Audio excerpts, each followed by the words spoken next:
But the challenge out there is, from a customer standpoint, is that life's not fair, okay? And this is something that we actually believe in quite strongly, because it's our job as relationship marketers to understand who's going to contribute the most value in the yellow and who's going to contribute the least value in the red, and be able to build the relationships with those who count and stop the relationship building with those who are negating the business.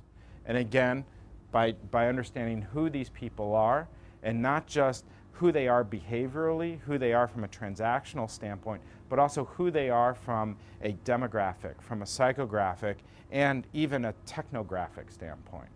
And that's where we wanted to go out and look at how do we bring the different mobile users to life in order to know who to treat differently with what message. And so what we did is we created a master segmentation scheme. I'm going to share that with you. And really, the scheme does three things.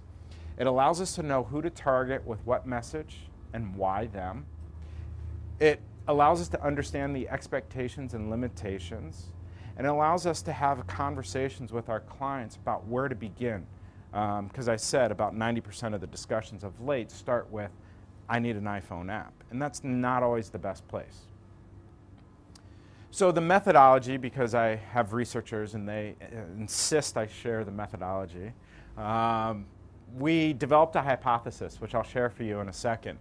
We then substantiated it through a bunch of third-party data sources. I think the most interesting aspect is we then went out and did ethnographies where we followed people around and how they use their phones, and then we developed the personas and confirmed them. Okay? So classic segmentation methodology. In terms of the hypothesis, I thought the best way to share it is a video I found a few years ago by Telstra. So it's actually quite close to home. Can you tell me what this is? Newspaper, a map, a camera, a radio, a shop, a stereo, a TV, a telephone. So these things are not just telephones. And I think we all know that. And we have to think about them as mobile devices. And really the hypothesis is based on a usage continuum, that the more you use your mobile phone, the less you actually use it as a phone.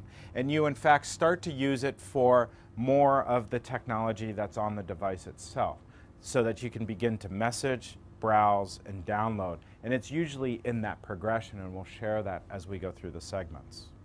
Okay? So let's look at the segments. The first one, Hoards. Okay? This represents about 16% of mobile subscribers. In terms of the percentages, it's based on the US, Canadian, and UK market, and it mirrors up to some best case examples in other Western markets. It doesn't necessarily equate to Asian markets directly, but we think there's some good, strong correlation. The first is Hoards. Quite simple. They have no mobile phone. The second is Strictly Speaking. This is the largest single segment out of roughly 30%. This is my mother. She will not send a text message. She doesn't know what a text message is. And I will show you a picture of my mother's phone in a second to support why she is just a Strictly Speaking. Third is Utoolitarian. These are individuals that slowly are moving from talking into basic communication aspects beyond talking. SMS, maybe some email, maybe a little mobile web browsing. Next is the Lifeliners. And to continue to personify these segments, my wife is a Lifeliner. If she would lose her phone, she would lose her life. It's the address book, it's the contacts, it's where the kids need to be today, at what time, how am I going to get there, how do I stay close to all the other mothers and my friends. The Lifeliners use the phone to run their life. Duty callers. These are people who use their phone as an away from the office alternative. Heavy email, okay, and heavy phone, conference calls, things like that. There is a telltale sign that you're a duty caller, and you'll see that in 1 second. Funcessorizers. These are the proverbial 17-year-old teenage girls who use every aspect of the phone, and we would look at it and say it's all for fun. They would look at it and say it's all for life. In fact, it's still a utility, although we might not look at it as a utility we would find utilizing. But the Funcessorizers are your teenage behaviors. Mavericks, these are your early adopters. These are the people who will wait in line in a few months for the iPhone 5, and a year from now for the 6, and a year from now for the 7. They're the people who use all facets of the phone. They will not be ashamed to hack a little bit into the phone. They feel very comfortable with it. And then my favorite segment is the mobile moths. Okay, these people are attracted to being a maverick, but they're not really mavericks. In fact, they'll have a really nice phone, but they're not using all the features of the phone. And they might, you know, they go around and they're the ones who are typically not the first to find an app, but the loudest to talk about an app. Okay? Mobile moths. So those are the 8 segments. What we then wanted to do through the ethnographies is look at the type of phones from an illustrative standpoint that each of these segments have. So the no mobile phone landline is pretty easy. That is an actual picture, for strictly speaking, of my mother's phone. Still to this date. Utilitarian will have a simple flip phone.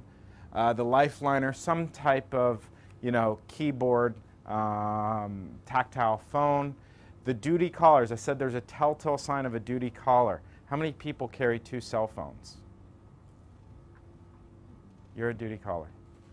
Because you have a work-provided phone, and you use that during work-provided hours, and then you have a personal phone that you kind of use on the weekends, and you tuck that BlackBerry away. Funcessorizers, they are the ones who are driving the Android market right now. The Mavericks are driving the iPhone OS market. They probably also have other mobile devices like an iPad, maybe they'll have a Galaxy Tab or something else. And then the mobile moths, they'll have an iPhone. It'll just be the cheap one from 2 or 3 years ago. Okay? So the way we look at this is by understanding the adoption of each of these segments, because I said earlier that as you go through it, we're trying to see behavior progress from talking to messaging to browsing to downloading. And what's interesting is there is a natural break point where usage behavior really changes. That's between the Lifeliners and the mobile moths. And you could see that because the Lifeliners use the phone the most for talking. Then the mobile moths and all the other segments beneath them use them less for talking. And they start to use them more and more for other things, all the way going up to the Mavericks. What's challenging about the Mavericks is they are so accustomed to mobile marketing. They are so accustomed to all of the facets of the phone that from a mobile marketing standpoint, you might think that's the best place to start. It's actually the hardest place to win because their expectations are so high. So it's by having insights like this that you know what type of tactics are going to succeed when you have a Maverick versus a mobile moth in your database. So the way we use this is, first of all, we've generically assessed each of the segments and looked at from a personification standpoint who they are, what, where, and why they do what they do using the phone. We've have some direct quotes through the ethnographies. Having these tools with me helps me ensure my success and other insights into the consumer themselves. But then we've also looked at how can you use mobile marketing to reach them, whether it's via messaging, via browsing, and via downloading. And in the case of the Mavericks, as I said, you got to be careful, and that's why many of the tactics down here are quite sophisticated. Whereas if I put a Lifeliner up there, you'd see many of the tactics we've outlined to be quite simple. What this shows is how all of the segments come together to prove out the hypothesis. And it's quite interesting because we've leveraged 2 things. We've leveraged Forrester's tech ignorant and tech enthusiasts data point, which are some of my favorite classifications on people. And then we used ComScores and metrics on mobile usage.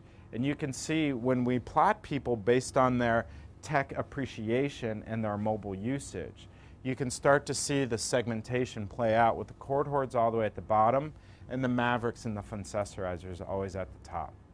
So it just shows another way how we've been able to prove this out.